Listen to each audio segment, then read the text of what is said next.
छत्रपती शिवाजी महाराज की, धर्मवीर छत्रपती संभाजी महाराज की जय भवानी, जय भवानी।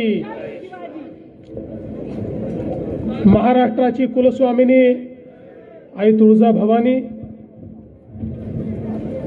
ज्यांनी शिवरायांना घडवलं त्या जिजाऊ माँसाहेब हिंदवी स्वराज्याचे सरसंस्थापक, अखिल हिंदुस्थानचे आराध्य दैवत छत्रपती शिवरायांना मानाचा मुजरा करतो। स्वराज्य रक्षक छत्रपती संभाजी महाराज यांच्याही चरणी नतमस्तक होतो। भारतरत्न डॉक्टर बाबासाहेब आंबेडकर आणि तमाम महापुरुषांना विनम्र आदरांजली अर्पण करतो। आज शिवजयंतीच्या या सोहळ्यामध्ये मंचावर उपस्थित असलेले राज्याचे लोकप्रिय उपमुख्यमंत्री माननीय एकनाथराव शिंदेजी, महाराष्ट्राच्या पहिल्या महिला उपमुख्यमंत्री आदरणीय सुनेत्राताई पवार, आमचे सहकारी आशिष शेलारजी, शरद सोनवणेजी, विजय घोगरेजी, अतुल बेंडकेजी, रितेश देशमुखजी, सत्यशील शेलकरजी, राजेंद्र कुंजीरजी, आशाताई बुचके, श्री सुनील फुलारी, श्री जितेंद्र डुडी, श्री संदीप सिंग गिल, ज्यांना पुरस्कार मिळाला असे डॉक्टर विनोद हांडे, कैलासवासी पंकज वामन, लेफ्टनंट अजिंक्य मेहर, श्री शिवाजीराव खैरे, सब लेफ्टनंट श्रुतिका ताथवडे, प्रवीण ताथवडेर आणि या ठिकाणी उपस्थित सर्व भगिनी आणि बंधूंनो, मी सर्वप्रथम आपल्या सर्वांना शिवजयंतीच्या खूप खूप शुभेच्छा देतो आणि जगभरातल्या शिवप्रेमींना या शिवजयंतीच्या निमित्ताने अशाच प्रकारे महाराजांचा आशीर्वाद आणि प्रेरणा मिळत राहो अशा प्रकारची प्रार्थना करतो। आपण सगळे जाणतो की छत्रपती शिवराय नसते तर या भारताचा इतिहास जो आज आपण पाहतोय, या भारताचा भूगोल जो आज आपण अनुभवतोय, यापैकी काहीही राहिलं नसतं। खऱ्या अर्थानं ज्या काळामध्ये या उभ्या हिंदुस्थानामध्ये अनेक राजे आणि राजवाडे मोगलांचं मंडलिकत्व स्वीकारून त्या ठिकाणी काम करत होते, अशा परिस्थितीमध्ये आई जिजाऊ माँसाहेबांनी छत्रपती शिवरायांना घडवलं आणि घडवताना सांगितलं की तुम्हाला या मराठी मुलकाला, या हिंदुस्थानाला या मोगलांच्या जोखडातनं मुक्त करायचं आहे आणि या ठिकाणी रयतेचं राज्य स्थापित करायचं आहे। आणि आपल्याला माहिती आहे छत्रपती शिवरायांनी 18 पगड जातीच्या तमाम मावळ्यांना एकत्रित करून एक अशी फौज तयार केली, ज्या फौजेने या ठिकाणी खऱ्या अर्थानं स्वराज्याची स्थापना केली।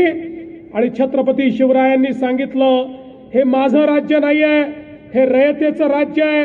तुम्ही जे लढता आहात हे मला राजा बनवण्याकरता लढत नाही, तुम्ही जे लढतात ते देव, देश आणि धर्माकरता लढता आहात। तुम्ही जे लढतात ते सामान्य माणसाला या मोगलांच्या जोखडातनं मुक्त करण्याकरता लढतात। आणि म्हणून एक असं राज्य महाराजांनी स्थापित केलं ज्या ठिकाणी समता होती, ज्या ठिकाणी प्रत्येकाला सन्मान होता, ज्या ठिकाणी अन्याय नव्हता, अत्याचार नव्हता, ज्या ठिकाणी महिला सुरक्षित होत्या, ज्या ठिकाणी शेतकरी समाधानी होता। एक असं राज्य की ज्यांचा राज्यकारभार पाहिल्यानंतर जगभरातले लोक आश्चर्य करतात की एक राजा इतक्या गोष्टी कसं करू शकतात। अशा प्रकारचं साम्राज्य हे छत्रपती शिवरायांनी आपल्याला घडवून दाखवलं. शिंदे साहेबांनी सांगितलं कशा पद्धतीनं महाराजांनी या ठिकाणी वेगवेगळ्या व्यवस्था उभ्या केल्या. मग राज्य चालवण्याकरताची व्यवस्था असेल, 50 प्रकारचे कर संपवून एकच कर आणि तो कशा पद्धतीनं वसूल होईल याची कर पद्धती असेल, पाण्याचं नियोजन असेल, जंगलांचं नियोजन असेल, आणि एवढंच नाही तर भारताच्या इतिहासामध्ये हा पहिला राजा होता, आमचा राजा, की ज्यांनी ओळखलं की आपला पुढचा शत्रू हा समुद्राच्या मार्गाने येणार आहे आणि त्यामुळे जलदुर्ग बांधून आपल्या पश्चिमी किनाऱ्याला संरक्षित करण्याचं काम हे छत्रपती शिवरायांनी केलं. आणि पहिल्यांदा पोर्चुगीजांचा पराभव केल्यानंतर जोपर्यंत छत्रपतींचं शासन होतं तोपर्यंत समुद्री मार्गे येण्याची हिम्मत कुठल्याच देशाच्या कुठल्याच आक्रमकांनी त्या ठिकाणी केली नाही. अशा प्रकारचे द्रष्टे आपले छत्रपती शिवराय होते.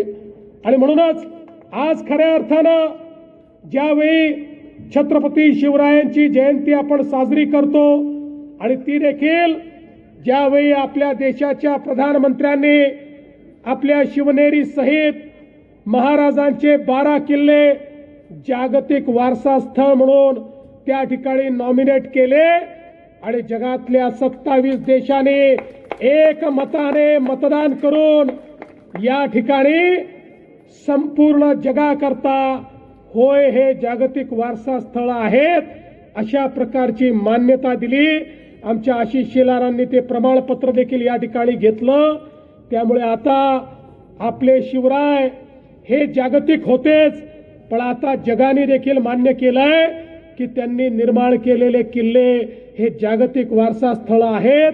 अशा प्रकारचा जागतिक वारसा निर्माण करणाऱ्या शिवरायांची प्रेरणा आपण घेतो आणि म्हणून आवश्यक आहे त्यांनी दिलेल्या मार्गावरच आपल्याला चालावं लागेल. त्यांनी दिलेला मार्ग हाच मार्ग विकासाचा मार्ग आहे, तो प्रत्येकाच्या उत्थानाचा मार्ग आहे. मला या गोष्टीचा अभिमान आहे. या शिवनेरीवर आमच्या अजितदादांचं प्रचंड प्रेम होतं.